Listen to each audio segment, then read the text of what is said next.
श्री शिवाय नमस्तुभ्यम दोस्तों। आज मैं आपको जीवित पुत्री का व्रत कथा सुनाऊंगी। नर्मदा नदी के पास एक नगर था, कंचनवटी। उस नगर के राजा का नाम था मल्लकेतु।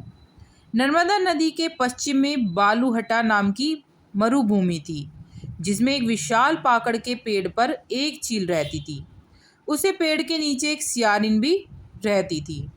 दोनों पक्की सहेलियां थीं।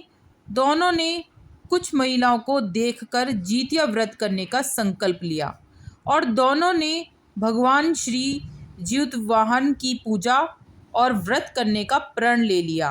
लेकिन जिस दिन दोनों को व्रत रखना था, उस दिन शहर के एक बड़े व्यापारी की मृत्यु हो गई और उसका दाह संस्कार उसी मरुस्थल पर किया गया। शियारिन को अब भूख लगने लगी थी। मुर्दा देखकर वह खुद को रोक न सकी और उसका व्रत टूट गया। पर चील ने संयम रखा और नियम व श्रद्धा से अगले दिन व्रत का पारण किया। फिर अगले जन्म में दोनों सहेलियों ने ब्राह्मण परिवार में पुत्री के रूप में जन्म लिया। उनके पिता का नाम भास्कर था।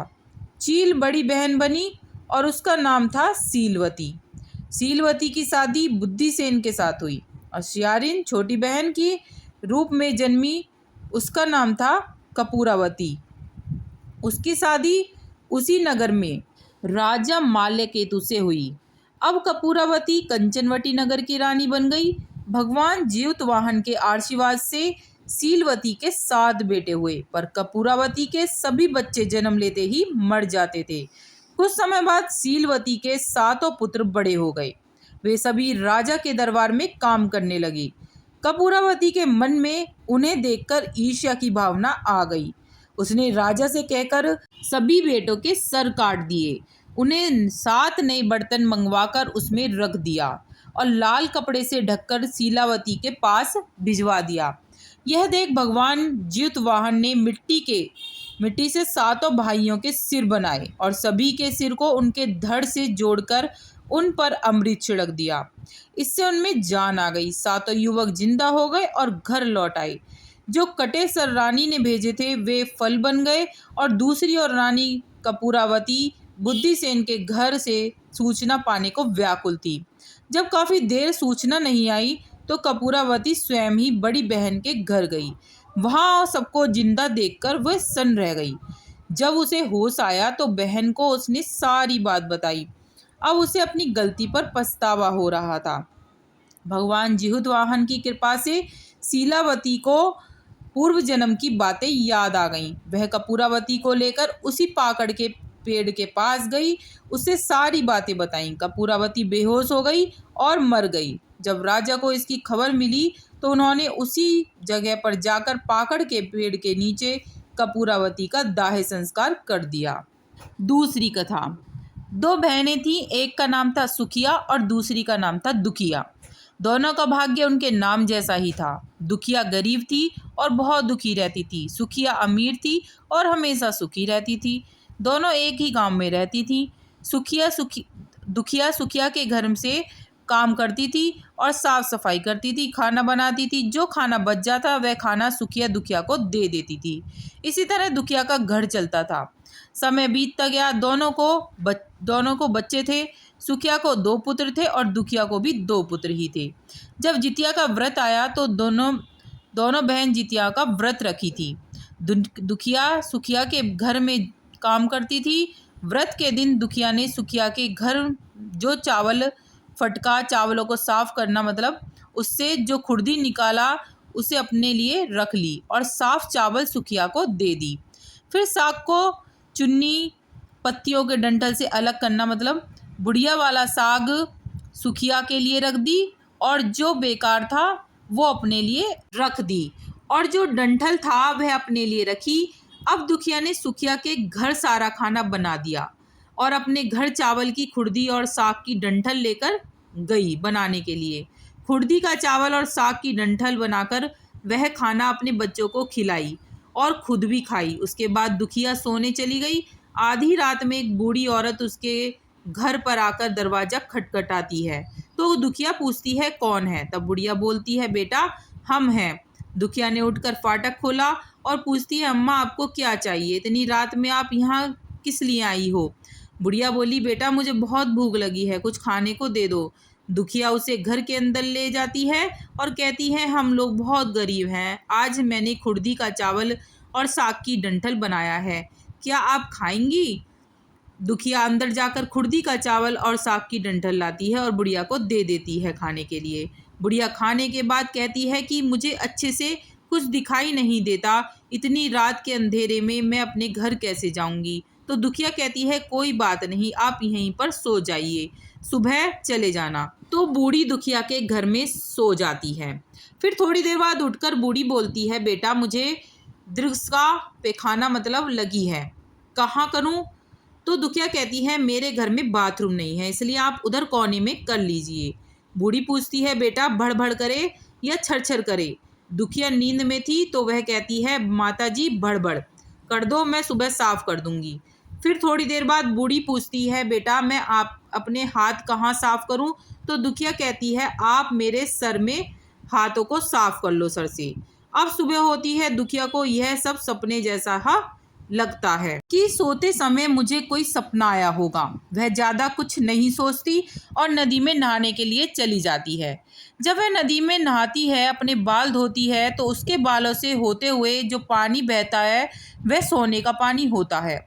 आसपास की सभी महिलाएं ये देखकर चकित हो जाती हैं, कहती हैं, तुम्हारे बालों से तो सोने का पानी गिर रहा है, क्या बात है? फिर उसे रात की सारी बात याद आती है। वह दौड़कर अपने घर की ओर भागती है, यह सोचकर कि उसका घर दीर्घशंका से गंदा हुआ होगा, पहले उसको साफ करना होगा। जब वह अपने घर में जाती है तो देखती है घर के हर कोने में ढेर सारा सोना बिखरा पड़ा होता है। यह सब देखकर दुखिया बहुत खुश हो जाती है और सोचती है कि जीतमान बाबा जी मुतवाहन की कृपा है, यह सब जो माता का रूप धारण करके मेरे घर आए और मुझे इतना आशीर्वाद दिए। अब दुखिया अमीर हो जाती है और सुखिया के घर जाकर काम करना बंद कर देती है। दुखिया जब अपना व्रत पूरा करती है तो उसे अपने व्रत की कहती है, जाओ मौसी के घर से तराजू लेकर आओ, यह नापने के लिए कि सोना कितना है। बच्चा बहुत ही खुशी से सुखिया मौसी के घर जाता है और तराजू मांगता है। तो सुखिया पूछती है, तराजू पर क्या नापना है? तो बच्चा बोलता है कि मेरे घर में ढेर सारा सोना है, उसी को मम्मी को नापना है। सुखिया कहती है, खाने के लिए तो तुम्हारे पास कुछ नहीं है, सोना नापोगे? झूठ कहते हो। तो बच्चा कहता है, नहीं मैं झूठ नहीं बोल रहा हूँ। सुखिया सोचती है तब तराजू मांगा है तो कुछ ना कुछ जरूर नापना होगा, इसलिए वह तराजू के पीछे गोंद लगा देती है, जो भी नपेगा वह थोड़ा सा इसमें चिपक जाएगा।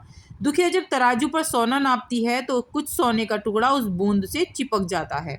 जब बच्चा तराजू लौटाने आता है तो सुखिया उसको उलट पलट कर देखती है तो उसे तराजू में सोना लगा हुआ मिलता है। सुखिया सोचती है कि उसके घर में जरूर कहीं से सोना आया होगा, इसलिए वह कई दिन से काम पर नहीं आ रही है। सुखिया उसके घर जाकर देखती है तो यहाँ सोना कहाँ से आया। जब सुखिया दुखिया के पास जाकर पूछती है, तुम्हारे पास कहाँ से इतना सोना आया, तो तुम तराजू नापने के लिए दुखिया उस रात की सारी कहानी अपनी बहन को सुनाती है।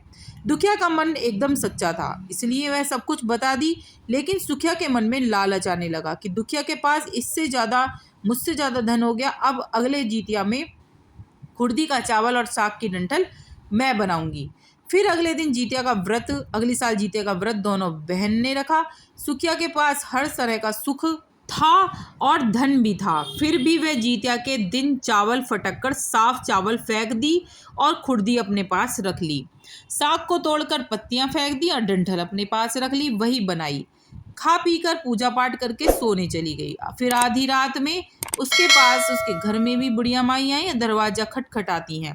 सुखिया उनका इंतजार कर रही थी। वह तुरंत दरवाजा खोलकर बुढ़िया को अपने घर के अंदर ले आती है। बूढ़ी बोलती है, मुझे भूख लगी है, कुछ खाने को दे दो। तो सुखिया कहती है, मैंने खुर्दी का चावल और डंठल का साग बनाया है। बूढ़ी बोलती है, कोई बात नहीं, मैं खाऊंगी। तो सुखिया परोस देती है। वह खाना खाने के लिए और सोने चली जाती है। बूढ़ी बोलती है, मैं घर नहीं जा सकती, मुझे दिखाई नहीं देता। सुखिया कहती है, कोई बात नहीं, आप यहीं सो जाओ। थोड़ी देर बाद बुढ़िया फिर बोलती है, मुझे दीर्घशंका लगी है, कहाँ करूँ? तो सुखिया कहती है, यहीं कोने में कर लीजिए। फिर थोड़ी देर बाद बुढ़िया पूछती है, भड़भड़ करे या छरछर? इस पर सुखिया को याद नहीं आता कि दुखिया ने क्या बोला था। तो सुखिया बोलती है, माँ छरछर कर दीजिए। फिर बूढ़ी पूछती है, बेटा मैं अपने हाथ कहाँ साफ करूं? सुखिया कहती है, मेरे सर में साफ कर लीजिए। बूढ़ी अपना हाथ सुखिया के सर से साफ कर लेती है। तब सुखिया सुबह उठती है तो उसका पूरा घर गंदगी से भरा पड़ा होता है। उसके बाल में बहुत गंदगी लगी होती है। यह सब देखकर सुखिया बहुत दुखी होती है और उसे बहुत ही गुस्सा आता है। वह अपनी बहन दुखिया को बुलाती है और गुस्सा करती है, तुमने मुझसे झूठ कहा, मुझे पूरा गंदा करवा दिया। तो दुखिया पूछती है, तुमने क्या कहा था, बड़बड़ या छरछर? तो सुखिया कहती है, छरछर बोली। तो दुखिया कहती है, यही तुमने गलती करी, और तुम्हारे पास तो सब कुछ था, किसी चीज़ की कोई कमी नहीं थी, तो तुमने लालच क्यों किया? मेरे पास तो कुछ भी नहीं था, तुम्हारे पास तो सब कुछ था। तुम्हारे घर जीत मन बाबा भेस बदल कर आए, लेकिन फिर भी तुमने अच्छा खाना नहीं परोसा। मेरे पास तो कुछ भी नहीं था, मैंने तो खुर्दी का चावल साग का डंठल इसलिए परोसा था। तुमने अपने घर आए भगवान का अपमान किया। सब कुछ रहते हुए भी तुमने साग और भात खिलाया। तुम्हारे पास सब कुछ होते हुए भी तुम्हें लालच की वजह से ये सारा काम किया। ये तुमने बहुत ही बुरा किया है।